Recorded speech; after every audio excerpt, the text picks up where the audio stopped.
కరీంనగర్ యుద్ధభేరి సదస్సును విజయవంతం చేయాలి. బీఆర్ఎస్ పార్టీ రాష్ట్ర నాయకులు జక్కని సంజయ్ కుమార్ ఈ నెల 7న ఆదివారం రోజున ఉదయం 11 గంటలకు కరీంనగర్ పార్లమెంటు కేంద్రంలోని దాసరి విజయ గార్డెన్లో నిర్వహిస్తున్న కరీంనగర్ యుద్ధభేరి సదస్సును విజయవంతం చేయాలని బీఆర్ఎస్ రాష్ట్ర నాయకులు జక్కని సంజయ్ కుమార్ కోరారు.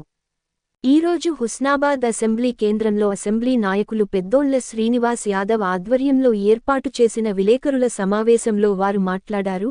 గత 5 సంవత్సరాలుగా కరీంనగర్ పార్లమెంట్ అభివృద్ధికి దూరంగా ఉన్నదని, ప్రజా సమస్యలపై మాట్లాడేందుకు డాక్టర్ ఆర్ఎస్ ప్రవీణ్ కుమార్ గారు ముఖ్య అతిథిగా హాజరున్నారని, వారితో పాటు బీఆర్ఎస్ కరీంనగర్ పార్లమెంట్ అభ్యర్థి బోయిన్పల్లి వినోద్ కుమార్ గారు హాజరవుతారని ఇటు సమావేశానికి అంబేద్కర్ వాదులు, బహుజనవాదులు, ఆర్ఎస్పీ అభిమానులు, తెలంగాణవాదులు, బీఆర్ఎస్ కార్యకర్తలు పెద్ద ఎత్తున హాజరై విజయవంతం చేయాలని కోరారు. ఈ కార్యక్రమంలో బీఆర్ఎస్ నాయకులు పాల్గొన్నారు. హుస్నాబాద్ నియోజకవర్గ ప్రజలందరికీ సామాజిక వందనాలు తెలియజేస్తా ఉన్నాం.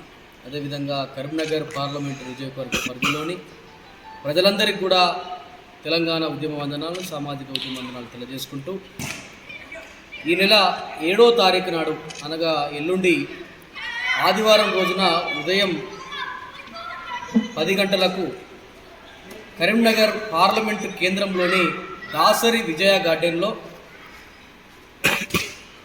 కరీంనగర్ పార్లమెంటు స్థాయి సన్నాహక సమావేశాన్ని ఏర్పాటు చేస్తూ యుద్ధభేరి సదస్సును నిర్వహించడం జరుగుతూ ఉన్నది.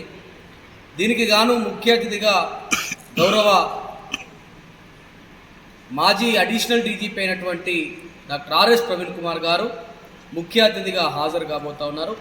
వారితో పాటుగా బీఆర్ఎస్ పార్టీ కరీంనగర్ పార్లమెంట్ అభ్యర్థి అయినటువంటి బోయిన్పల్లి వినోద్ కుమార్ గారు కూడా ఈ కార్యక్రమానికి హాజరు కాబోతూ ఉన్నారు.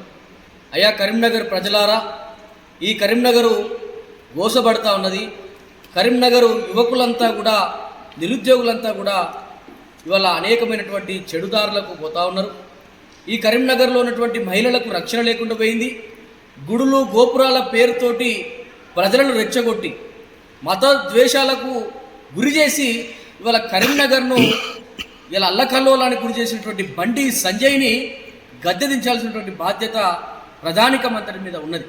కాబట్టి విద్యుడు, విద్యావంతుడు, విఘ్నుడు, మేధావి ఈ యొక్క కరీంనగర్కు ఎంపీగా ఉండి స్మార్ట్ సిటీ కావచ్చు, అదేవిధంగా కొత్తపల్లి మనోహరాబాద్ లైన్ కావచ్చు, అదేవిధంగా హుస్నాబాద్ నుంచి సిద్దిపేట రోడ్ కావచ్చు, అదేవిధంగా జగిత్యాల, కోదాడ, ఇలా కరీంనగర్ వరంగల్ మీదుగా పోయేటువంటి నేషనల్ హైవే 563 కావచ్చు, కరీంనగర్లో సైన్స్ సెంటర్ కావచ్చు, ఇలా అనేకమైనటువంటి అభివృద్ధి పథకాలు చేసినటువంటి తెలంగాణ ఉద్యమకారుడు మన బిడ్డ ఇలా బోయిన్పల్లి వినోద్ కుమార్ గారిని ఎక్కువగా గెలిపించుకోవడానికి అవసరం ఉన్నది.